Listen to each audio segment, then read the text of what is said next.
ক্ষমতা ছাড়ার আগে সাবেক প্রধানমন্ত্রী শেখ হাসিনা 2 সপ্তাহে কমপক্ষে 1000 মানুষকে হত্যা করেছেন বলে মন্তব্য করেছেন আইন উপদেষ্টা আসিফ নজরুল। দুপুরে রাজধানীর আগারগাঁওয়ে এক মত বিনিময় সভায় এ মন্তব্য করেন তিনি। সাবেক সরকারের সময় বাংলাদেশ এক জঘন্য শাসনের উদাহরণে পরিণত হয়েছিল বলেও দাবি করেন আসিফ নজরুল। তিনি বলেন, তথ্য অধিকার নিশ্চিতের আন্দোলন ঝিমিয়ে পড়েছে। আইন, বিচার ও শাসন ব্যবস্থা ঠিক না থাকলে তথ্য অধিকার সহ কোনো অধিকারই নিশ্চিত হয় না।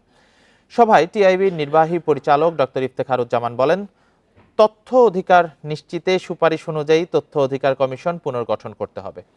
এছাড়া নাগরিক সমাজের সুপারিশ মোতাবেক তথ্য অধিকার আইন সংস্কারেও আহ্বান জানান তিনি।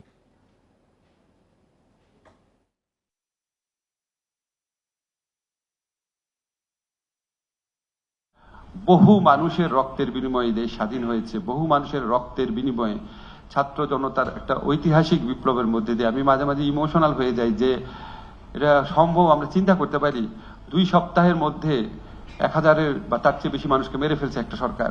এটা যেন এককভাবে সরকার কর্তৃক তথ্য কমিশন নিয়োগ না দেওয়া হয়।